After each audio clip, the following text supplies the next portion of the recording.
नमस्कार, बहुत बहुत स्वागत है आप सभी का। आप देख रहे हैं सुबह 9 बजे। मैं हूं प्रीति। आइए शुरुआत करते हैं हेडलाइंस के साथ।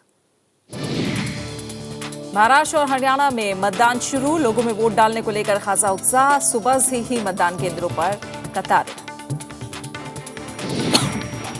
हुदहुद तूफान के असर से उत्तरी भारत में भारी बारिश, 17 लोगों की मौत। प्रधानमंत्री ने आंध्र प्रदेश के लिए किया 1000 करोड़ रुपए की मदद का ऐलान। चीनी नीलामी के पैसे से होगा यूपी के किसानों के बकाये का भुगतान। सुप्रीम कोर्ट ने खारिज की बैंकों की याचिका, 8000 करोड़ का कर्ज फंसा।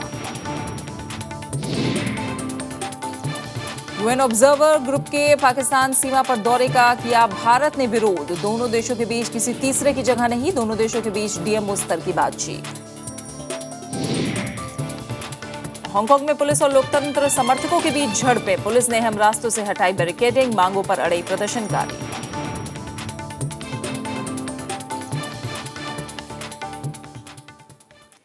और बुलेटिन में आज खबरों की शुरुआत महाराष्ट्र और हरियाणा विधानसभा चुनाव से जुड़ी खबरों के साथ।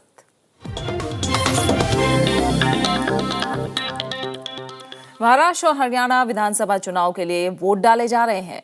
इसके अलावा लोकसभा की 2 और 5 राज्यों की एक विधानसभा सीटों पर भी आज उपचुनाव हो रहे हैं, जो शाम 6 बजे तक जारी रहेगा। सुबह से ही मतदान केंद्रों पर लोग पहुंचने लगे हैं और मतदान केंद्रों पर लोगों की लंबी कतारें नजर आ रही हैं। महिला और युवा मतदाताओं में भी मतदान को लेकर खासा उत्साह देखने को मिल रहा है। आयोग ने स्वतंत्र और निष्पक्ष चुनाव के लिए मतदान केंद्रों पर सुरक्षा के पुख्ता इंतजाम किए हैं।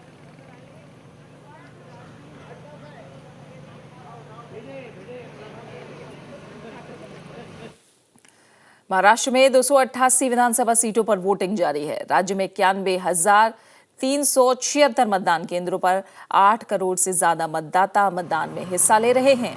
शांतिपूर्ण चुनाव के लिए 5,84,000 से ज्यादा मतदान कर्मी तैनात किए गए हैं। राज्य में इस बार 4,119 उम्मीदवार मैदान में हैं। इनमें 276 महिलाएं हैं, जबकि 1,699 निर्दलीय प्रत्याशियों की किस्मत भी दांव पर है। सबसे ज्यादा 39 उम्मीदवार नांदेड़ दक्षिण सीट पर है, जबकि अकोला और कुहागर में सबसे कम 5 प्रत्याशी हैं। महाराष्ट्र में 2 बड़े गठबंधन टूटने के बाद विधानसभा चुनाव में ज्यादातर सीटों पर बहुकोणीय मुकाबला है। Congress, BJP, NCP, Shiv Sena, MNS के साथ कई दूसरी पार्टियां चुनाव में पूरे दमखम के साथ हिस्सा ले रही हैं।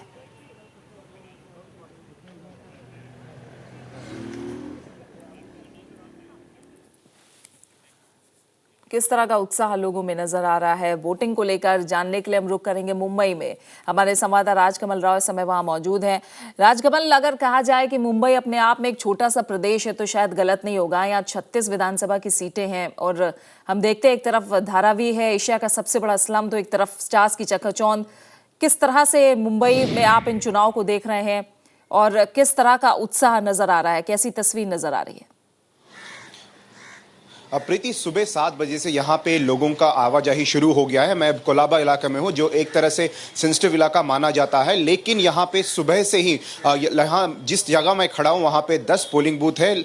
चुनाव आयोग की एक अच्छी कोशिश रही है, यहाँ पे कोई भी लंबी लाइन नहीं लग रही है। इसका मतलब ये नहीं है कि यहाँ पे वोटर्स ज़्यादा नहीं आ रही, वोटर्स बहुत ज़्यादा तादाद में आ रहे हैं, लेकिन यहाँ पे चुनाव आयोग की जो कोशिशें हैं वो कामयाब होती हुई दिखाई दी। हमने पोलिंग बूथ के अंदर भी जायजा लिया, वहाँ पे हमें पता चला कि एक अलग तरीके से महाराष्ट्र का प्रशासन की तरफ से जो पुलिस बल है, महाराष्ट्र सुरक्षा बल और सेंट्रल पार्लियामेंट्री फोर्सेस, ये सारा वोटर्स की मददगार साबित हो रहे हैं। यहाँ पे चुनाव प्रतिशत बढ़ने की आसार तो है, क्योंकि अगर आप पिछले 2-3 चुनाव की देखेंगे तो मुंबई का 50 से ज्यादा कभी हुआ ही नहीं।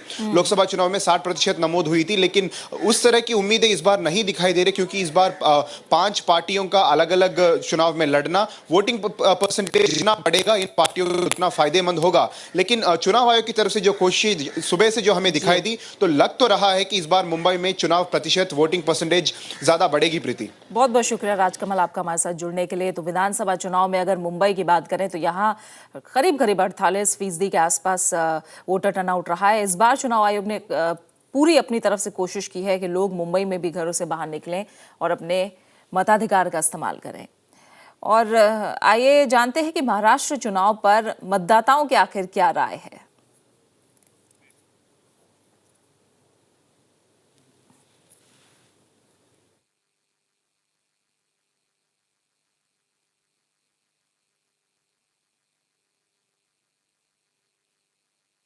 मैंने सुबह सुबह आके मतदान कर लिया है और मैं ये मानती हूँ कि अगर राजनीति में हिस्सा हम नहीं लेंगे तो अयोग्य व्यक्ति को शासन करने का चांस हम देते हैं। मतदान तो मैं हमेशा करते आया हूँ और करते भी रहूँगा और ये तो हमारा राष्ट्रीय कर्तव्य है कि हर किसी ने आके मतदान करना चाहिए। अच्छे से अच्छे अगर यहाँ सरकार आती है और बेरोजगारी और भ्रष्टाचार जैसे बेरोजगारी दूर होनी चाहिए, इसी के लिए हमने वोट किया है। वही बात अगर हरियाणा की करें तो यहाँ की 90 सीटों पर 1351 उम्मीदवारों की किस्मत का फैसला शुरू हो चुका है। इनमें 109 महिला और 603 निर्दलीय उम्मीदवार हैं। राज्य में 16,357 मतदान केंद्रों पर वोटिंग शुरू हुए 2 घंटे हो चुके हैं। मतदान शाम 6 बजे तक होगा। कई मतदान केंद्रों पर सुबह से ही वोटरों की अच्छी तादाद देखने को मिल रही है। दूसरे पोलिंग बूथों पर भी मतदाताओं की संख्या लगातार बढ़ रही है। राज्य में 1,63,00,000 वोटर हैं। चुनाव आयोग ने राज्य में 70,000 मतदान कर्मियों को तैनात किया है। निष्पक्ष चुनाव के लिए हरियाणा पुलिस के अलावा अर्धसैनिक बलों को भी तैनात किया गया है। हरियाणा में इस बार मुकाबला बहुकोणीय है। कांग्रेस के अलावा बीजेपी भी अपने बूते चुनाव मैदान में है। इंडियन नेशनल लोक दल, हरियाणा जनहित कांग्रेस और दूसरे दल भी पूरे दमखम के साथ चुनाव में हैं। 19 अक्टूबर को चुनाव के नतीजे सबके सामने होंगे।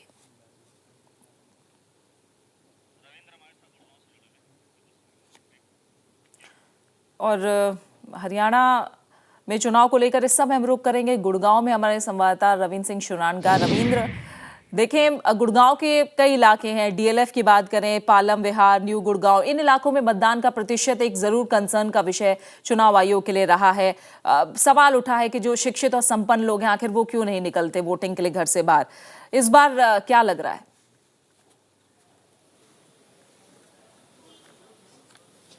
देखिए प्रति, इस बार जो है चुनाव आयोग ने बहुत पुख्ता कोशिश की है कि किसी तरीके से जो लोग वोट नहीं डालते हैं उन तक पहुंचा जा सके और उनको इस बात के लिए कन्विंस किया जा सके कि अगर अच्छी सरकार आप लोग चाहते हैं और आप लोग चाहते हैं कि किसी तरीके से सरकार में, लोकशाही में आपकी हिस्सेदारी हो, तो आपके लिए बहुत जरूरी है कि आप कम से कम चुनाव के दिन वोट डालने के लिए आए। बाकी राजनीतिक प्रक्रिया है उसका हिस्सा चाहे ना बने, लेकिन वोट डालने आपके लिए उसके लिए आए। इसके लिए चुनाव आयोग ने यहाँ पे जो है नुक्कड़ सभाएं भी की हैं, नुक्कड़ नाटकों के माध्यम से भी, दूसरे जो प्रचार के माध्यम है उनसे भी ये बात लोगों को कहने की कोशिश की है। गुड़गांव का जो डीएलएफ के इलाके की जिसकी आपने बात की, हम लोग उसके इलाके के आसपास ही अभी यहाँ पे खड़े हुए हैं। ये बादशाहपुर विधानसभा क्षेत्र पड़ता है। यहाँ पर भी हम लोग बहुत ज्यादा उत्साह लोगों में अभी तक नहीं देख पा रहे हैं, लेकिन उसके बावजूद भी यहाँ अभी जो है 10-12% वोट 2 घंटे में पड़ चुका है। पुख्ता इंतजाम यहाँ सुरक्षा के भी किए गए हैं। उसके अलावा जो है चुनाव आयोग ने भी यहाँ पे जिन कर्मचारियों की नियुक्ति की है, ड्यूटी लगाई गई है, वो सब लोग यहाँ पे काम कर रहे हैं। यहाँ 6 बूथ इस इलाके में, इसके अंदर जहाँ पे हम लोग हैं यहाँ पे बने हुए हैं। इस बार बहुकोणीय मुकाबला हरियाणा में है। हरियाणा की जनता, खासतौर पर ग्रामीण जो इलाका है वहां पे हमेशा वोट प्रतिशत जो है वो शहर के मुकाबले बढ़ता रहा है, ज्यादा देखा गया है। बहुकोणीय मुकाबला है। तीनों लाल जो परिवार है, जो अभी तक हरियाणा के अस्तित्व में आने के बाद से लगातार हरियाणा की राजनीति पर किसी न किसी तरीके से काबिज रहे हैं, भजनलाल, देवीलाल और बंसीलाल का परिवार, वो 3 मुख्य परिवार इस बार भी राजनीति में है। चाहे तीनों लाल इस दुनिया में नहीं रहे, लेकिन इन्हीं तीनों लालों के 11 लाल जो है, इनके बेटे या इनके पुत्र और इनके पुत्र वधू, वो चुनाव लड़ रही हैं अलग अलग विधानसभा क्षेत्र से। यहाँ के मुद्दों की अगर बात करें तो मुद्दे जो ग्रामीण इलाकों में मुद्दे, वही बिजली, सड़क, रोजगार और पानी का मुद्दा आज भी कायम है। लेकिन सबसे बड़ी जो हरियाणा में जब वोट डालने के लिए मतदाता जाता है तो उसके जहन में इन मुद्दों से बड़ा जो मुद्दा आता है वो रहता है कि किस तरीके से हम अपने इलाके की चौधर लेके आ सकें। यानी कि चौधर का जो मुद्दा है, और दूसरे उम्मीदवार जो पिछले 5 साल से किसी तरह का एंटी इनकम्बेंसी अगर रहा है तो उसकी हम जो हरियाणवी भाषा में बोलते हैं कि इसकी मरोड़ निकाल देनी है। इस तरह के जो मुद्दे हैं आखिरी दम पर ये हावी हो जाते हैं और किसी तरीके से जो बड़े मुद्दे हैं बिजली, सड़क, पानी का, वो गौण हो जाते हैं। उन्हीं पर आधारित इस बार भी राजनीति हम लोग देख रहे हैं, जब हम लोगों ने पूरा दौरा किया ग्रामीण इलाकों में, तो यही मुद्दे हावी रहे। सब लोग कहते रहे कि हम इस बार रोहतक की चौधर लाएंगे, या सिरसा की चौधर लाएंगे, या जाट बेल्ट में हम लोग इस बार चौधर लेके आएंगे, या गैर जाट की राजनीति। जैसे हम लोग देख रहे हैं बीजेपी ने जो है इस बार जो है पूरी कोशिश की है कि किस तरीके से तफसील से समझेंगे हम आगे आपसे। फिलहाल वोटिंग कैसी चल रही है ये जानने के लिए हम रुख फरीदाबाद में करते हैं अपने संवाददाता श्याम सुंदर का। श्याम, फरीदाबाद में 9 विधानसभा सीटें और हम देखें तो 2009 में भी फरीदाबाद ने अहम भूमिका निभाई है सरकार बनाने के लिए। 4 विधायक कांग्रेस के यहाँ से रहे हैं। इस बार हम जानते हैं लोकसभा चुनाव के बाद एक केंद्रीय मंत्री हैं केंद्र में। किस तरह से बदली हुई तस्वीर आप फरीदाबाद में देख रहे हैं? कितना उलझा या सुलझा मुकाबला यहाँ है, और साथ ही वोटरों का उत्साह अब कैसा नजर आ रहा है?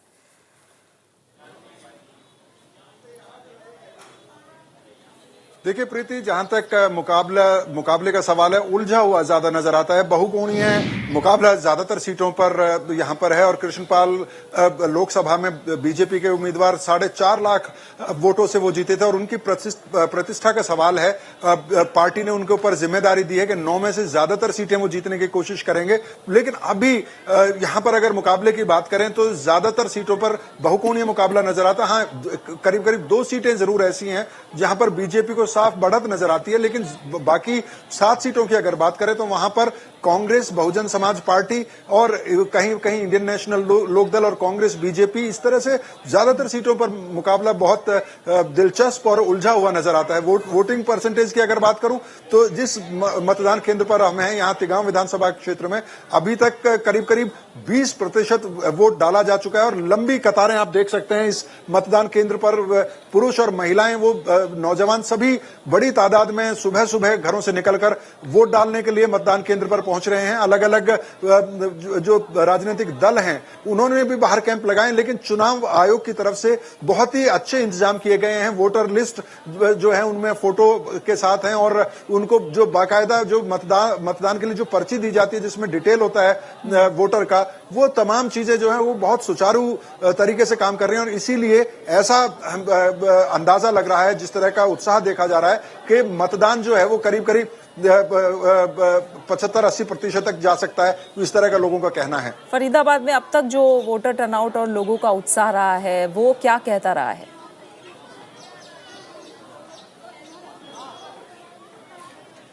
देखिए, आमतौर पर फरीदाबाद में 2 तरह की आबादी है, लेकिन शहरी आबादी ज्यादा है और यहां पर, लेकिन उसके बावजूद अगर आप देखें लोकसभा चुनाव या उससे पहले देखें तो मतदान प्रतिशत आमतौर पर बेहतरीन रहा है यहां पर। और इस बार भी जिस तरह का उत्साह, चाहे वो शहरी इलाकों में, सुबह के वक्त हमने जाके मतदान केंद्रों का दौरा किया और इस वक्त हम एक गांव में मौजूद हैं, यहां पर भी जिस तरह का उत्साह है उससे लगता है कि मतदान प्रतिशत जो है वो काफी अच्छा रहने वाला है।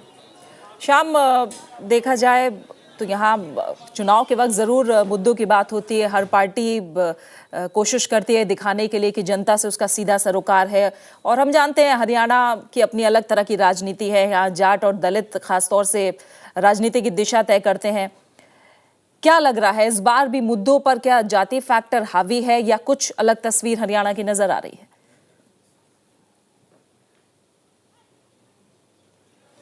देखिए, जहां तक जाति के फैक्टर का सवाल है, वो लगभग हर चुनाव में तमाम राजनीतिक दल को ये दावा करते हैं कि वो जाति को तोड़कर विकास की बात करना चाहते हैं, लेकिन अल्टीमेटली जाति एक फैक्टर रहता है। और चाहे वो आप फरीदाबाद की बात करें तो यहां पर भी जाति एक फैक्टर जरूर है।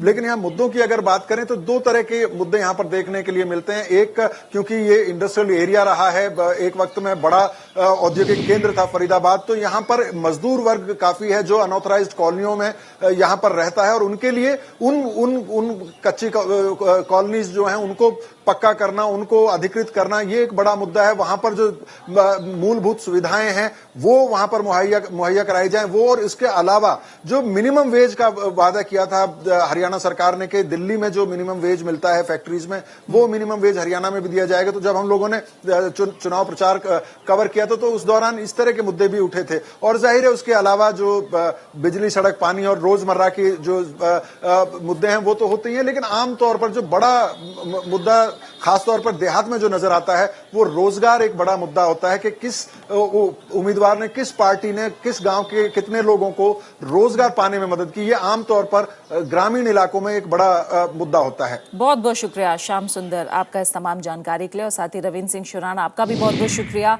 हमारे साथ जुड़ने के लिए। और हरियाणा के साथ साथ महाराष्ट्र में भी आज विधानसभा चुनाव हो रहे हैं। 288 विधानसभा सीटों पर सुबह 7 बजे से वोटिंग जारी है। पुणे में हम अपने संवाददाता प्रणव गोस्वामी का रुख कर सकते हैं। प्रणव, जिस बूथ पर आप मौजूद थे सुबह उत्साह देखने को नहीं मिला, लेकिन अब 2 घंटे से ज्यादा का वक्त हो गया है। किस तरह से आप देख पा रहे हैं वोटिंग वहां होती हुई?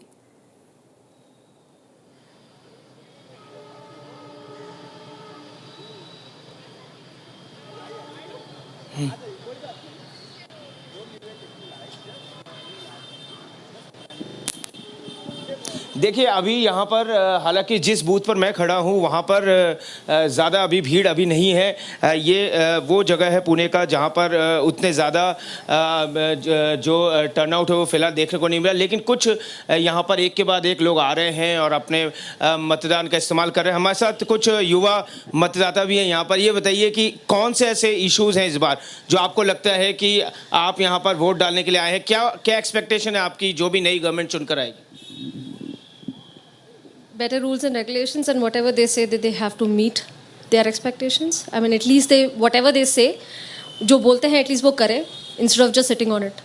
जी हाँ, तो काफ़ी उम्मीद है। आप क्या कहेंगे, आप यहाँ पर वोट डालने के लिए आए? मुझे तो लगता है कि काफ़ी लगभग बीजेपी और जो कांग्रेस कहती है वो लगभग हो नहीं सकता है, कब होता नहीं है। और पॉलिटिकली सब पॉलिटिशियन अच्छे से काम करे, वही हम चाहते हैं। काफ़ी उम्मीदें हैं अपने राजनेताओं से। हमारे यहाँ एक सीनियर सिटीजन भी है जो वोट डालने आए हैं। आप यहाँ आए हैं, क्या सोचते हैं इस बार किस तरह से महाराष्ट्र में जो ऐसे इश्यूज हैं जिनको जो आपके जहन में वोट डालते वक्त जो आपके जहन में? इलेक्शन में ज़्यादा प्रभाव नहीं दिख रहा है, लास्ट टाइम जैसा ज़्यादा जोर नहीं दिख रहा है। एक तो public is totally hesitated, particularly for this gate, this railway gate. जी, तो आप देख सकते कुछ जो लोकल जो इश्यूज हैं वो लोगों को लगता है कि उसके प्रति एक उदासीनता है पॉलिटिकल जो पार्टीज हैं उनके बीच में, और वो चाहते हैं कि अब ये मौका है कि वो अपने इस मताधिकार का इस्तेमाल करें और अपने लिए एक बेहतर सरकार चुन कर लाए। जहां तक यहां पर वोटिंग परसेंटेज का सवाल है तो फिलहाल अभी 2 घंटे के करीब हुए हैं। ज़्यादा यहां पर उतनी ज़्यादा उत्सुकता फिलहाल नहीं देखने को मिल रही है, लेकिन जैसे जैसे दिन आगे बढ़ेगा उम्मीद की जानी चाहिए कि पुणे के जो लोग हैं वो मतदान केंद्रों तक आएंगे। बहुत बहुत शुक्रिया प्रणव आपका हमारे साथ जुड़ने के लिए और पुणे से ये तमाम जानकारी हम तक पहुंचाने के लिए। और फिलहाल यहाँ हमें रुकना होगा एक छोटे से ब्रेक के लिए, और ब्रेक के बाद कुछ और अहम खबरें।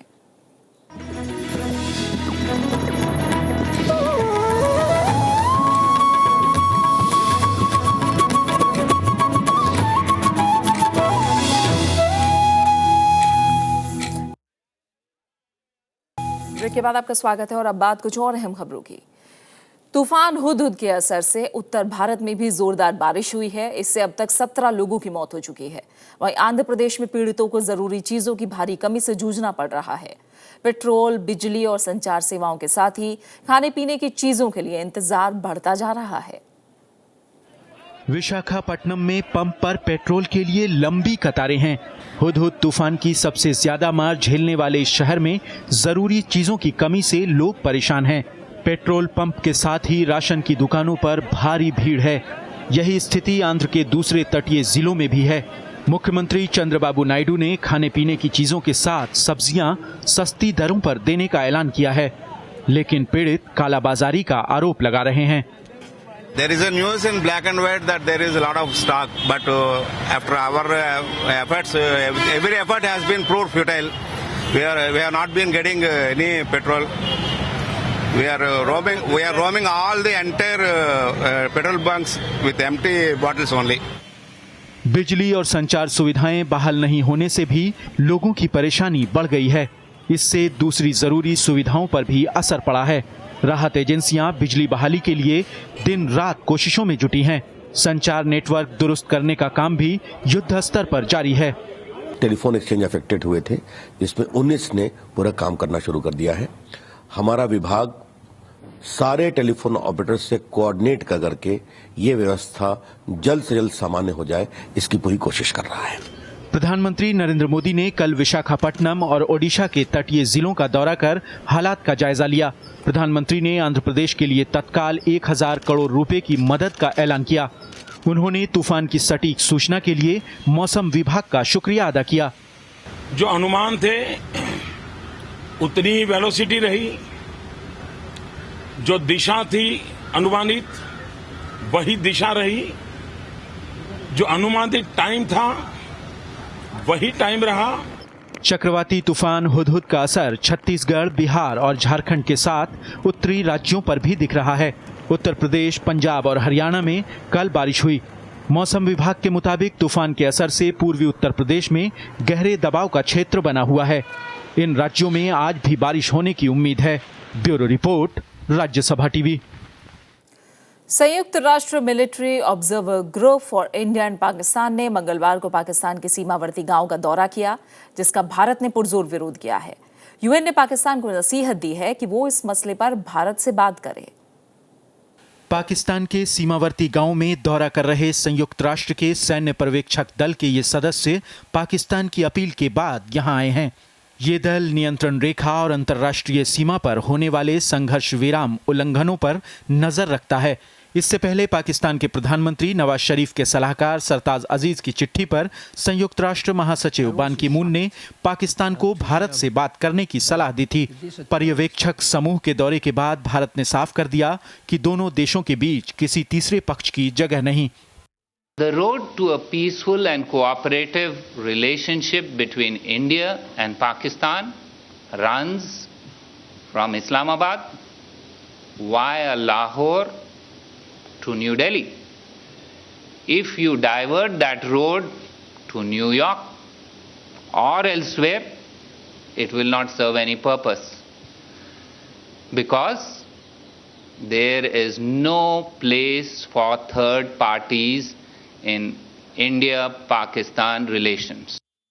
यूएन की एक बैठक में भी भारत ने अपना पक्ष रखते हुए साफ किया कि आतंकवादी गतिविधियों के साथ बातचीत होना संभव नहीं। इस बीच पाकिस्तान में कश्मीर को लेकर राजनीति तेज हो गई है। पूर्व राष्ट्रपति आसिफ अली जरदारी ने कहा कि कश्मीर पाकिस्तान की गले की नस है। पिछले दिनों पाकिस्तान के नेता कश्मीर को लेकर गैर जिम्मेदाराना व्यवहार करते रहे हैं। भारत का मानना है कि बातचीत को लेकर पाकिस्तान गंभीर नहीं है और बातचीत को उलझाने की कोशिश कर रहा है। We have already stated that we are willing for a serious dialogue in this framework. This dialogue will cover all outstanding issues. And if you would like to know, this includes the issue of Jammu and Kashmir. It seems from what Pakistan is doing, it is not interested in that sort of a dialogue. इन सब के बीच मंगलवार को दोनों देशों के बीच hotline पर DMO स्तर की बातचीत हुई। जम्मू कश्मीर के मुख्यमंत्री उमर अब्दुल्ला ने कहा है कि लगातार फ्लैग मीटिंग ही तनाव दूर करने का एकमात्र तरीका है।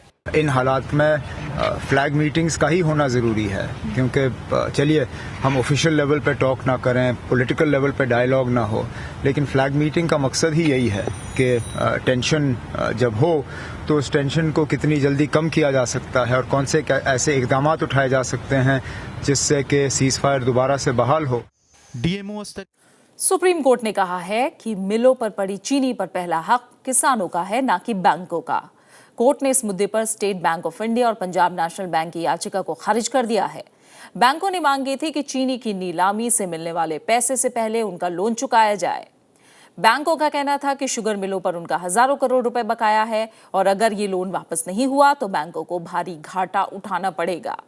याचिका पर मुख्य न्यायाधीश एच.एल. दत्तू की खंडपीठ ने कहा कि बैंकों के व्यापार से ज्यादा जरूरी किसानों का जीवन है।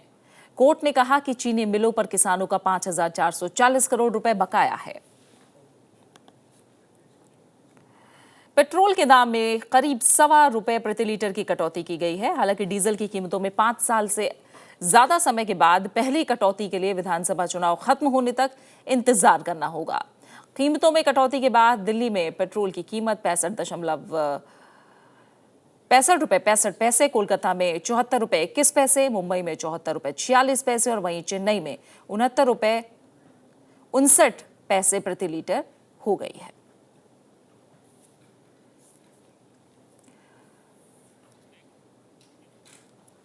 हांगकांग में पुलिस और प्रदर्शनकारियों में ताजा झड़प हुई है। दरअसल पुलिस सरकारी इमारतों के पास एक अंडरपास से प्रदर्शनकारियों को हटाने की कोशिश कर रही थी। खबरों के मुताबिक पुलिस ने प्रदर्शनकारियों पर पेपर स्प्रे का इस्तेमाल किया और साथ ही बड़ी तादाद में लोगों को गिरफ्तार भी किया है। प्रदर्शनकारियों में बड़ी संख्या में छात्रों के अलावा लोकतंत्र समर्थक ग्रुप ऑक्यूपाइड सेंट्रल के कार्यकर्ता भी शामिल हैं।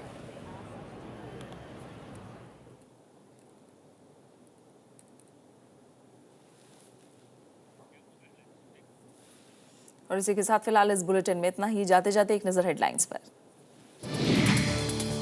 महाराष्ट्र और हरियाणा में मतदान शुरू, लोगों में वोट डालने को लेकर खासा उत्साह, सुबह से ही मतदान केंद्रों पर कतारें।